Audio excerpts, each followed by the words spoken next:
My next guest is a very dear friend of mine and someone who is incredibly courageous. He has taken on the deep state's criminal banking system for decades. And he's a fan favorite of our listeners. He's a fan favorite of the public, worldwide public. He's not very well liked by the deep state. And that, in fact, is an incredible badge of honor as far as I'm concerned and millions of others are concerned.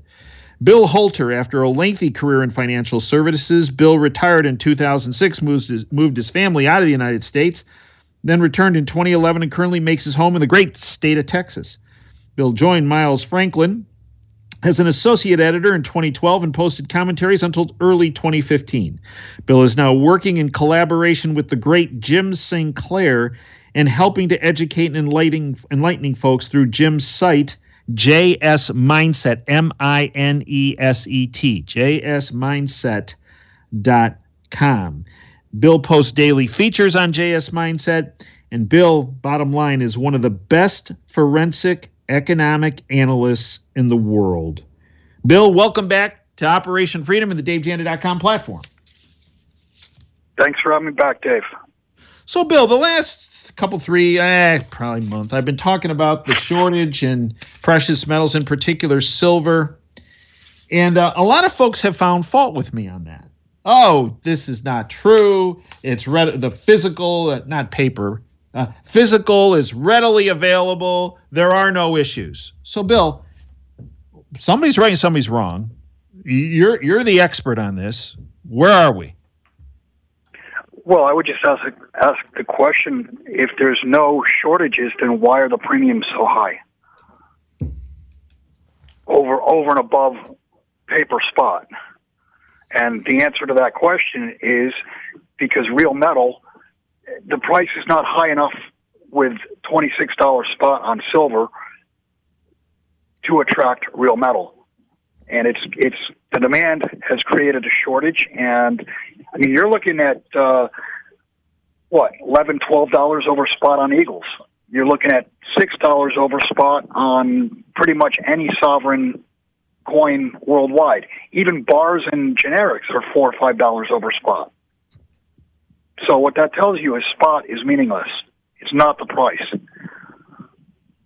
Then we have people saying at this point, Bill, and this is something that you've spoken about for years, that there's going to be such a dissociation somewhere along the line that physical pricing is going to separate from paper pricing, and it's just going to continue to escalate this differential. And even the most, the person with their head in the sand the most, I'll be kind, the person with their head most in the sand is even going to be able to say, whoa, this is really something. Are we at that point now where this thing is about to break? Yeah, I think it is. Like I said, pricing is telling you that there is a divergence. Paper pricing is not correct. You cannot purchase metal for what they tell you the paper price is. So here's a headline from wider. Yeah, here's a headline from Kitco News late in the week. Mints are running out of gold, not enough physical silver to cover paper. Former U.S. Mint director, a global shortage of physical gold and silver products has created a premium on coins and bars, just as you've discussed, Bill. And this premium is causing a disconnect between the spot price and the true price that retail investors need to pay, said Ed Moy, former director of the U.S. Mint. Well, look at his past job. Look who he is. Look where that information is coming from. I mean, the guy was past director of the U.S. Mint, and he's telling you the truth. And then he went on, quote, not only the U.S. Mint, but other mints around the world. Australia's Perth Mint, the Mexican Mint, have all run out of gold. They can't keep it in spot, and there's so many shortages, retailers are having problems accessing that gold. And that's also true of silver. Yet, but they're running low. And that's what the delay in shipping is, and there's your pricing. Now, Bill, educate our listeners. 10 years ago yesterday. I remember it well. Yeah. It's probably the equivalent of, I don't know, a major historical event occurred in the precious metals arena. Educate our listeners, Ed, on what happened 10 years ago. Okay. It was May 1st. It was a Sunday. It was announced that they got Osama bin Laden for whatever it was, the 5th, 6th, 7th time. And starting Sunday night, I think silver closed on Friday at $49 and thereabouts. Starting Sunday night, there was a $6 drop in silver, literally in minutes. And I don't recall where it closed. I think it closed around $42, $43. But that was a massive drive-by shooting of the price of silver. And since then, and at the time, Bill, if Bill Holter and Dave Janda went to J.P. Morgan's vaults, how much gold and how much silver, when this drive-by shooting, as you described, happened, how much physical gold, not paper, how much physical gold and physical silver did J.P. Morgan Chase, one of the largest bullion banks in the world, banks in the world, how much do they possess? Bill, are you there? Yes, I am. I somehow I lost your signal. Oh, okay. So if you and I, when the drive-by shooting occurred in May, but we do know since then, J.P. Morgan has accumulated massive amounts of silver on the dropping prices. So they bought into the weakness.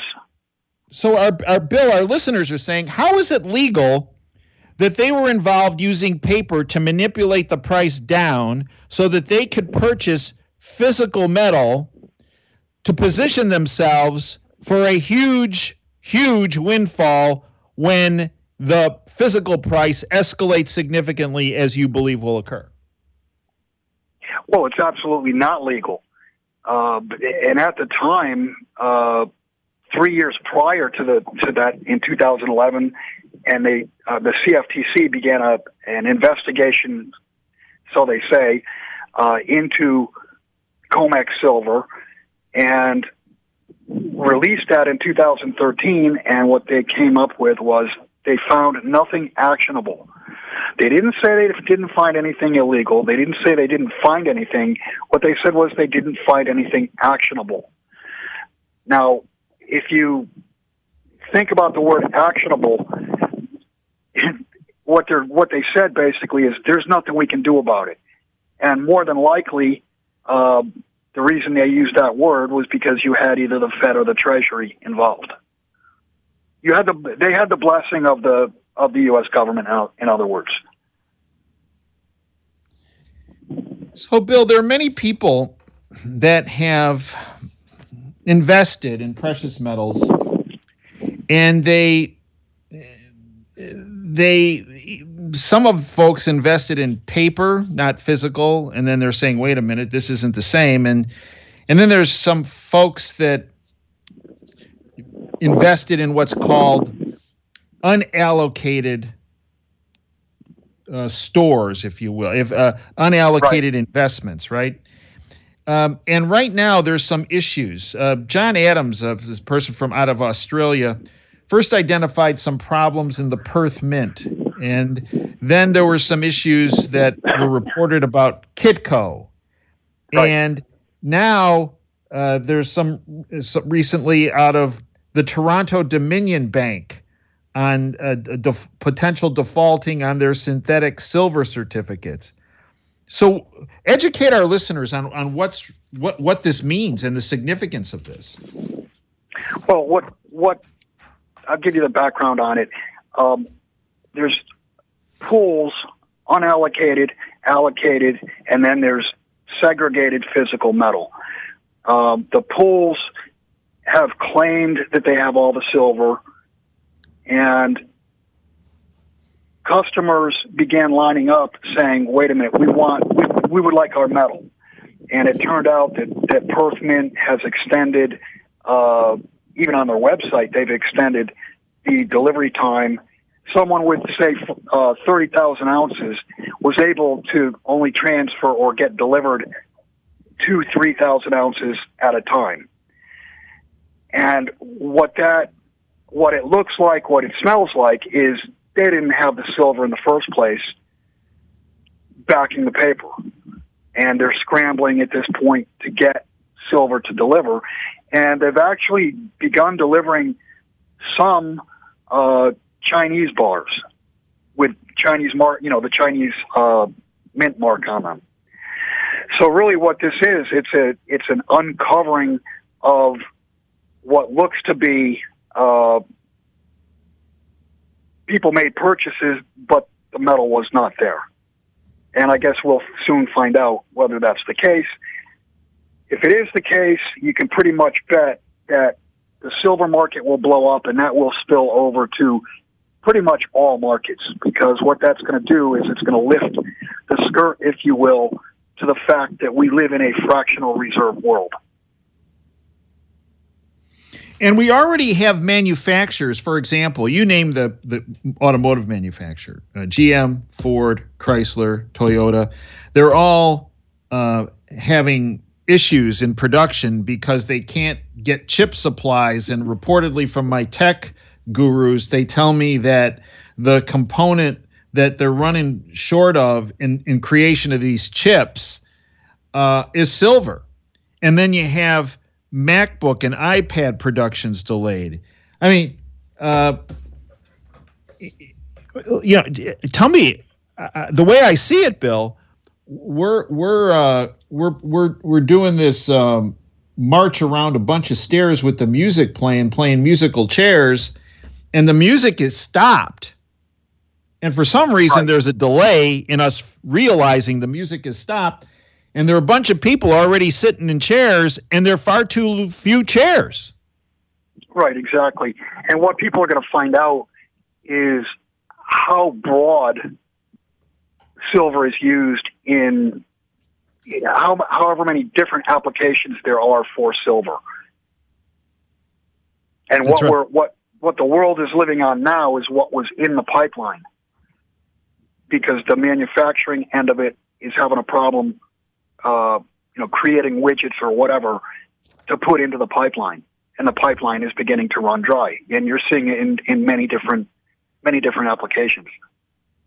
Now, a number of people knew you were coming on the show today, Bill. Folks, we're speaking with Bill Holter, jsmindset.com, MINESET, jsmindset.com.